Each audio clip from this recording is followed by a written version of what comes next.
มันสงค่าปอกในคาติมาลัดลองแมกอันมีสายคณะนั้นห้องว่าแมกไวเลสในคณะแมกอันคาติมาลัดลองวันเมื่อในก็จะเป็นแมกอันในคณะในก็จะมีชื่อว่า Holy Land ลัก M2S ในคณะคำว่าลัดลองแมกอันในยันปว่าขยันใจแมกอันมีสายมันเอาคณะนั่นก็จะเป็นแมกเมาโนจ้าในคณะยันปว่าสังวาคาใจแมกอันในบ่ไหนคาเตกลุ่มไรนางนาคอมยากลาดก้อยขนาดสังว่าคาลาดบ่ไหนสายมันติสุกซักขนาดยันบอกว่ามันติเลยใจสายจอมนั่นขนาดยาก็ครึ่งตั้มมันว่าจะไหนมันติเลยสุกซักจอมขนาดยันนั้นได้คาซื้อมาจ้าในขนาดยันนั้นติเป็นหือพ้องในเฮาอันกันกว่าด้วยจอมกันขนาด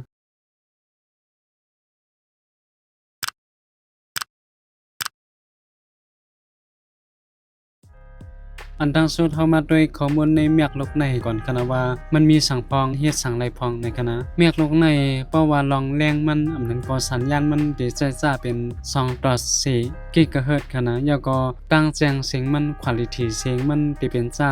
48 กิกะเฮิรตซ์24 บิตในคณะแล้วก็เพราะว่าลองตั้งหลังเสียงตั้งแฮงเสียงมันได้อยู่ที่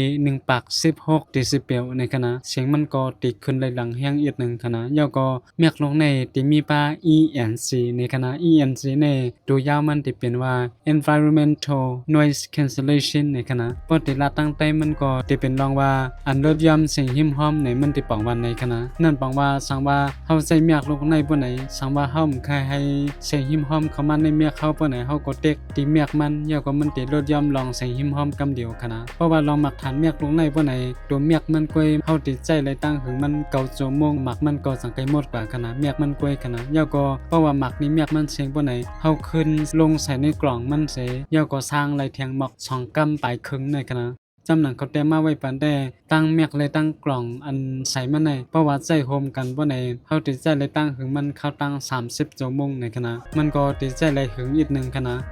ตีเมียกมันในมันติก็เต็มป้อนักคณะมันตินัก7กรัมในคณะ7กรัมในใครเมาเลยเซแคบเงิน5วัตต์นั่นคณะมันติเมาเลยนั่นอีกนึงที่เมียกมันในมันจะมีตั้งหน้าตั้งหลังกันนะเพราะว่าเป็นไผ่มีโลโก้ในมันจะเป็นไผ่หลังกันนะไผ่อันมีโลโก้ในตีนเล็กๆในอันนี้จะเป็นไผ่เมียกกันนะอย่างนั้นสังว่าเฮาติลาดก็เฮาเอาอันโลโก้นั้นอยู่ตั้งในเสื้อเฮาย่อก็สังไกลาดกันนะก้อยกาเมียกโลกในมันจะมีฐานแหลกเมกเนตจับตัวมันกันนะอย่างนั้นสังว่าเฮาติไกลาดบ่ไหนเฮาก็ได้แล้วยับเสื้ออันนั้นก็ยับมีอันอยู่หิมห้อมเฮานั้นย่อก็สังไกลาดได้กันนะแบบนั้นก็เอาอันขอกล้องมันนั้นกว่ากล้องย่อก็สังไกลาดเฮ็ดนั่นก็ไรกันนะเพราะว่าเป็นลองข้อมูลตั้งในอีออดมันแต่ที่มีมักกันนั่นคณะ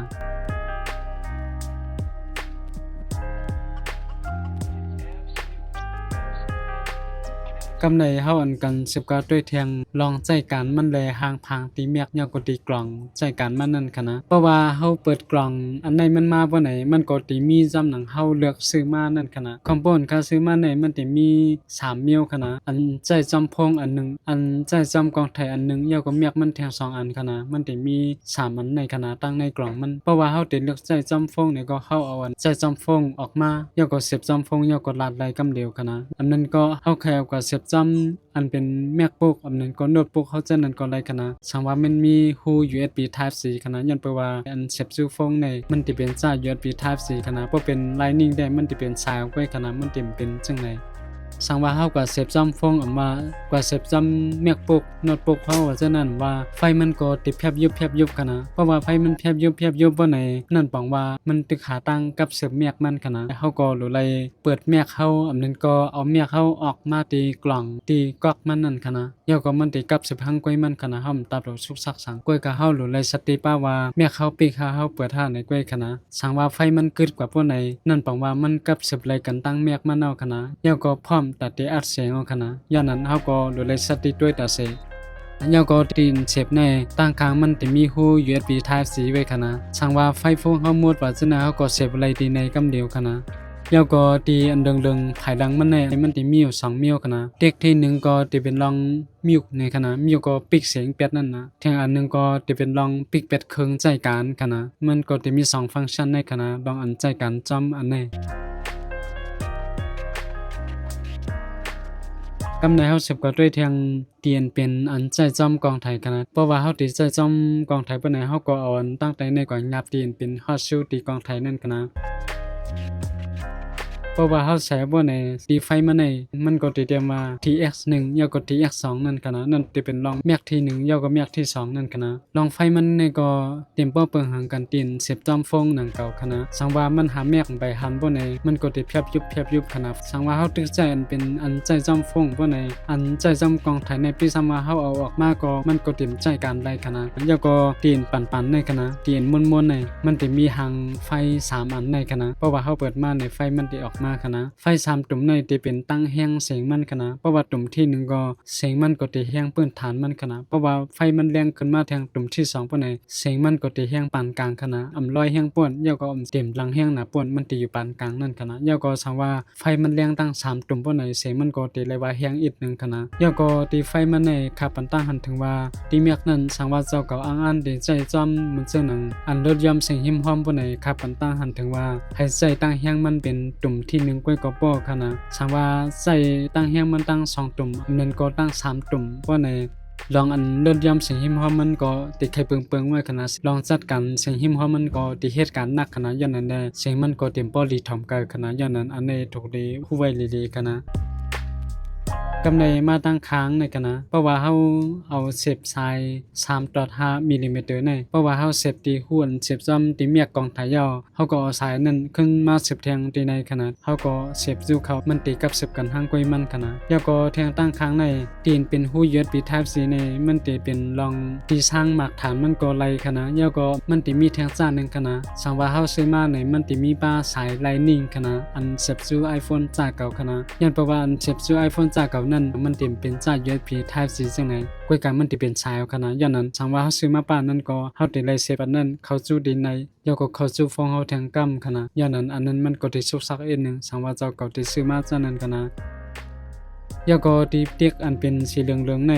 มันจะมี2มิวค่ะนะมันจะมี2ฟังก์ชันเหมือนกันตั้งตีโฟงเหมือนกันค่ะนะกวยกันมันจะเหมือนกันเพราะว่าเฮาเต็กกำหนึ่งเพื่อไหนมันจะเป็นการล็อกค่ะนะตีนเป็นอันปั่นเครื่องเสียงลงเสียงมันในมันจะเกิดแบบตีนึงค่ะนะแล้วก็แทงอันนึงก็เพราะว่าเฮาเต็กขึงก็จะเป็นรองการปิดเครื่องมันค่ะนะสังว่าเฮาใช้จำฟงอยู่แล้วก็เฮาเอาอันในออกมาแล้วก็ไฟมันก็เลี้ยงอยู่ที่พวกนั้นสังว่าเฮาใช้ปิดแปดก็เฮาเต็กขึงมันก็จะหมดแปดกำนิ้วค่ะนะเสียบสู่กองไถในมันก็จะมีหมอกกันได้กันนะ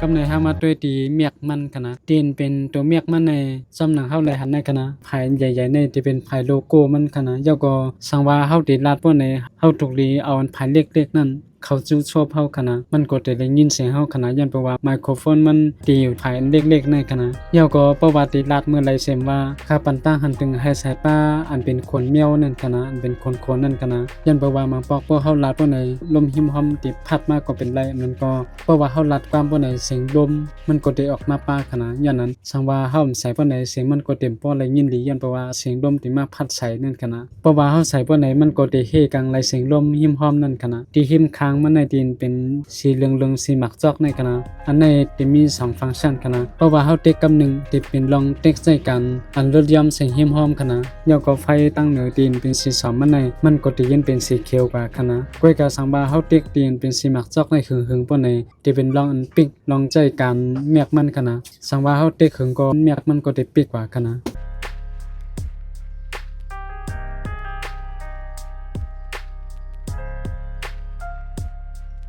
สังว่าเฮาติเซฟเมียกอันนั้นก็เซฟซูฟงว่าเซฟซูกองไทยว่าเซฟซูคอมพิวเตอร์เฮาว่าฉะนั้นอย่าไป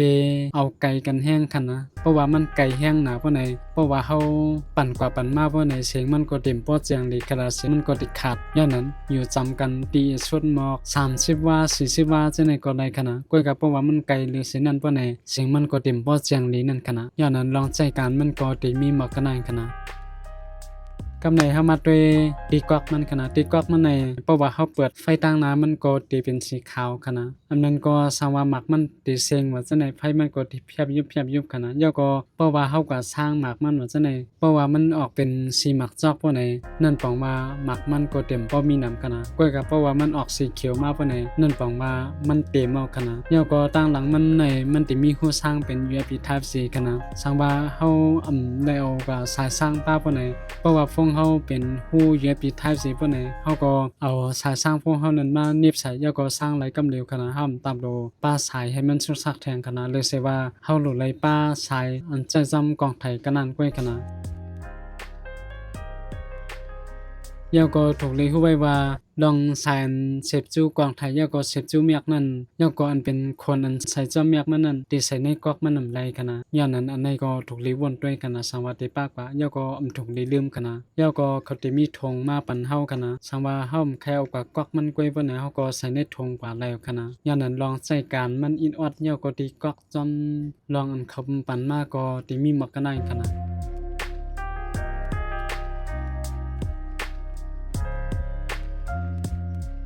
กำในเข้ามาด้วยลองคอรีเลย์คอยุบย่อมลองแมกลงในคณะแมกลงใน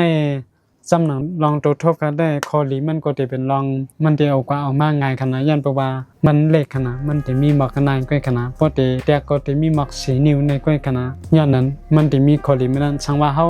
ดูเอากว่าไทยซ้ำฟงว่าเช่นไรเขาก็เอาอันไหนกว่าก้อยก็แล้วขนาดยาวก็เขาเสพซูฟงเขาก็ถ่ายวิดีโออะไรก็เดียวขนาดยาวก็แทงลองนึงแมกมันเล็กขนาดย้อนนั้นช่างว่าเขาใจกว่าเพราะไหนมันก็เต็มมีภัยหันว่าเขาใจอย่างเต้ๆในขณะยันเพราะว่ามันเต็มเหมือนหันขอกองอีกนึงเยี่ยวก็หมักดมอีกนึงก้อยขณะย้อนนั้นอันนี้ก็จะเป็นคอดีมันแทงคอนึงขณะกำในคอดีมันแทงคอนึงก็ลองใจการมันไรว่าใจไรดีขณะยันเพราะว่าเป็นเจ้าในกับข้อเสคาก็มันเต็มการลงมานั่นขณะยันเพราะว่ามันเล็กเยี่ยวก็เมาขณะยันเพราะว่าตั้งนักมันจะมีหมักเจ็ดกรัมในก้อยขณะมันจะมีเหรียญ5 บาทอันนึงคณะมันจะนักมักนานก้อยคณะยันบอกว่าจำหนังคาลาดมาในคำหันวังนักไอเอ็ดคณะก็ว่วนดีๆคาดำพูว่ามันมีเมียก่อนคณะยันนั้นอันนี้ก็จะเป็นข้อดีมันคณะกำในเขาขึ้นกว่าด้วยคอยยบย่ำมันขนาดเพราะว่าเป็นคอยยบย่ำมันแต่ที่เป็นลองอันในมันขนาดยันบอกว่าก็นิสัยมันเล็กขนาดสังว่าเขาเด็กใครเอาสายแมกกว่าซ้อมพวกไหนมันมีที่ใส่สายมันขนาดสังว่าเขาใส่กว่าตั้งในพวกไหนมันก็เด่นจางใส่ขนาดยันบอกว่ามันเล็กแห้งหนาสังว่าคาเดียวกว่าไรเซมาคาเดียวไรป้าสายแมกเอาใส่ตั้งนอกกว่าขนาดบางปอก็มันเด็กใกล้ลืมขนาดเพราะเหตุนั้นก็กับเพราะว่าใจจำฟงก็ได้เต็มมีปัญหาลองในขนาดอันนี้ก็จะเป็นคอยยบย่ำแห่งข้อนึงก็ยันบอกว่ามันเป็นเมียวอันขอกองขนาดยาวก็มันมีฐานแดกตั้งในมันสังว่าคาเดียวใครกว่าจับเสียเมียวยาวก็ลาดไว้เส้นไหนมันติเฮ็ดอะไรขนาดเพราะว่าคาเดลาดก็คาเดเลยไว้เส้นไหนนั้นก็ใช้ไปกับข้อเสือเส้นไหนยาวก็ลาดไว้ขนาดอย่างนั้นมันได้สุดสักอีกนึงสังว่ากับข้อเสือเฮามันหาดว่าไหนมันแต่ก็อยู่ใต้กลางเฮาปนขนาดอย่างนั้นเพราะว่าก็อยู่ใต้กลางเฮาว่าไหนใช้มันก็เต็มละยินดีขนาดบางปอกอย่างนั้นอันนี้ก็จะเป็นดียบย่อมมันขนาดกำในเข้ามาด้วยลองกาขันมันขนาดกาขันมันจะมีหลายซ่าหลายแช่นขนาดมันจะมี3แช่นขนาดเพราะว่าเป็นคอมโพจำหนังคาเซมาในเฮาได้ไล่อันใจจำกองอันนึงอันใจจำฟงแทงอันนึง USB Type C นั่นขนาดยาวก็แมกมันแทง2อันขนาดแทงอันนึงก็จะเป็นสายเสพเข้าสู่แมกยาวก็เข้าสู่กองไทยนั่นขนาดพอเฮาได้ไล่ป้าสายอันตที่สร้างที่แมกกล่องแมกมันในขนาดจากนั้นอันเฮาได้ไล่นั่นก็จะมีสีเมียวในขนาดกาขันมันก็จะหมัก 4,700 เงินไทยขนาดยาวก็สังว่าไว้ก็เข้าใจ iPhone สั่นตึกเป็นหูไลนิ่งอยู่ปะไหนอันนั้นก็กาขันมันดีหมัก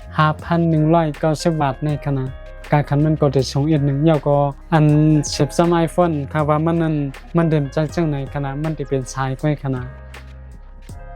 ยาวก็มันจะมีแทงจานนึงจานนั้นจะเป็นจานใจซัมซุงก้อยขนาดเขาจะเตรียมไว้เป็น USB plug ในขนาดเพราะเป็น USB plug ในก็จะเป็นที่มีเมียกมันแทง2อันยาวก็อันในอันนึงขนาดยาวก็กล่องช่างมันเตเล็กหรือในอีกนึงขนาดอย่างนั้นอันนั้นกาขันมันก็ติวมัก 3,800 3,900 ในขนาดอย่างนั้นอ้วยก็เขาสังว่าสนใจจานในปานไหนก็จำกว่าหาด้วยข้อมูลมันอันนั้นก็